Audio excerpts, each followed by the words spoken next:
दोस्तों, उड़ने की आशा के आने वाले एपिसोड में आप देखेंगे कि सायली सचिन को बुलाती है और वो पूछती है कि देखो सचिन, तेजस वहाँ पे बैठा हुआ है। तभी वो देख के उसको शॉक हो जाता है। वो जाता है और तेजस को बोलता है कि क्या रे खजूर, तू यहाँ पे क्या कर रहा है अभी तक?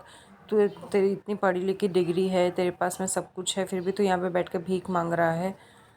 लेकिन तेजस सचिन की बातों को अनसुना कर देता है और वो भीख मांगते ही रहता है। तभी वो बोलता है कि क्यों नहीं सुन रहा है, तो तू यहाँ पे क्यों बैठा हुआ है? तो वो बोलता है कि मेरी फ्रेंड ने बताया है, वो मुझे एक बाबा के पास ले गया था। उसने बोला है कि अगर मैं यहाँ पे शाम के 6 बजे तक बैठ के भीख मांगूंगा तो मेरी सारी समस्या का हल निकल जाएगा। तभी वो बोलता है कि तेरा दिमाग ख़राब हो गया है, ऐसे किसी के चक्कर में कि तू पढ़ कैसे गया? ये सब मुफ्त का काम करने से तेरे को क्या लगता है कि तेरा समस्या हल हो जाएगा? तभी भिखारी लोग भड़क जाते हैं, बोलते हैं कि हम लोग क्या यहाँ पे मुफ्त में बैठे हुए हैं?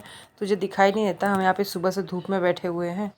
वहीं दूसरी तरफ रिया आकाश के रेस्टोरेंट में जाती है और आकाश को बोलती है कि चलो घर पे। तो आकाश बोलता है कि तुम्हें कितनी बार बोल दिया कि मैं वहाँ पे तुम्हारे घर में नहीं जाऊँगा। तभी रिया बोलती है कि नहीं, मैं अपने घर में चलने के लिए बोल रही, तुम्हारे घर में। वो बोलती है कि जो कुछ भी हुआ है तुम्हारे भाई सचिन की वजह से हुआ है। तो आकाश बोलता है अब भाई ने क्या कर दिया? तो बताती है किस तरह से वो उसकी जान बचाता है राघव से।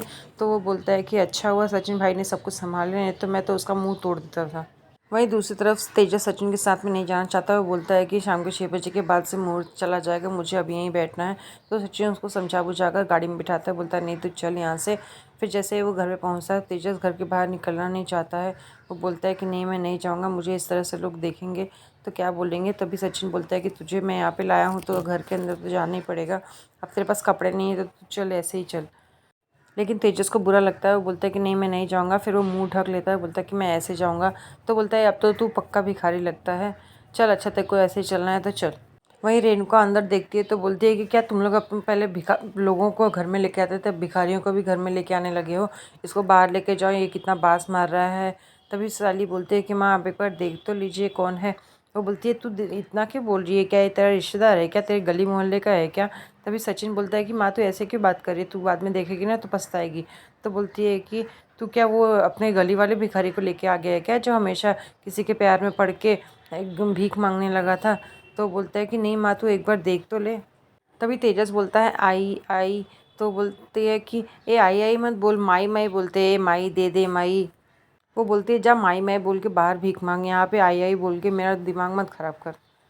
तभी तेजस मुड़ता है तो रेणुका उसको देखकर शॉक हो जाती है, बोलती है कि तेजस तुझे ये क्या हो गया है? वो बोलती है कि मैंने तुझे इतना पढ़ाया लिखा है इसीलिए कि एक दिन तू यहाँ भीख मांगे, ज़रूर सचिन ने तेरे साथ में कुछ किया होगा। तो सचिन बोलता है नहीं नहीं, मैंने कुछ नहीं किया। तभी तेजस बोलता है कि माँ मेरी मजबूरी थी, मेरे पास में पैसे नहीं थे, मैं क्या करूँ? तूने भी मेरा साथ देने से इनकार कर दिया। रोशनी के पास में भी पैसे नहीं है तो मैं क्या करूँ? मुझे वो मेरी कनाडा वाली जॉब करनी थी, कितनी मिन्नतों के बाद में तो मुझे वो मेरी क्वालिफ़िकेशन के हिसाब से मिली है। तभी रेणुका बोलती है तू क्या चाहता है कि मैं अपना ये जो घर है वो भी निकाल दूँ? एक ले दे के घर ही तो बचा हुआ है हमारे पास में, वो ही बेच दूँ मैं और तुझे दे दूँ? वो बोलता है मुझे मेरे एक दोस्त ने बाबा के पास में ले गया था, वो बाबा बोला मुझे कि अगर मैं दुर्गा मंदिर के बाहर बैठ के शाम तक भीख मांगूंगा तो मेरा सब कुछ हल हो जाएगा, मेरी परेशानियां चली जाएंगी। तभी परेश बोलता है कि तेरा तो दिमाग खराब हो गया है, तुझे लगता है कि तू ये सब करेगा तो तेरा सब कुछ ठीक हो जाएगा? वहीं रोशनी देखती है तो रोशनी को भी बहुत बुरा लगता है, बोलती है तेजस तुमने ये सब क्या हाल बना के रखा है, तुमने मुझे क्यों नहीं बताया इसके बारे में? अगर तुमने मुझे बताया होता तो मैं तुम्हें ये सब करने ही नहीं देती थी।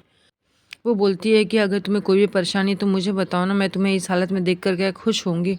तभी साली भी बोलती है कि ये सब करने से तुम्हारी परेशानी का हल नहीं निकलेगा, तुम्हें अगर कुछ करना है तो तुम मेहनत करो ना, उससे तुम्हारा हल निकलेगा।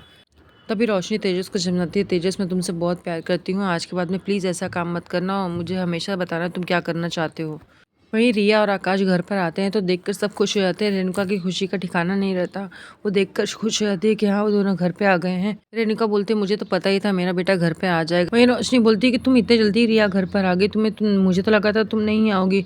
तो सचिन बोलता है क्या तुझे अच्छा नहीं लगा कि क्या वो रिया घर पे आ गई? तो बोलती है कि नहीं ऐसा बात नहीं है, अभी तक तो वो आने के लिए तैयार नहीं थी ना, अभी अचानक से आ गई तो इसलिए मुझे लगा कि वो इतनी जल्दी कैसे आ गई। तो सचिन बोलता है जरूर इसके दिमाग में कुछ चल रहा है, अब ये कुछ कर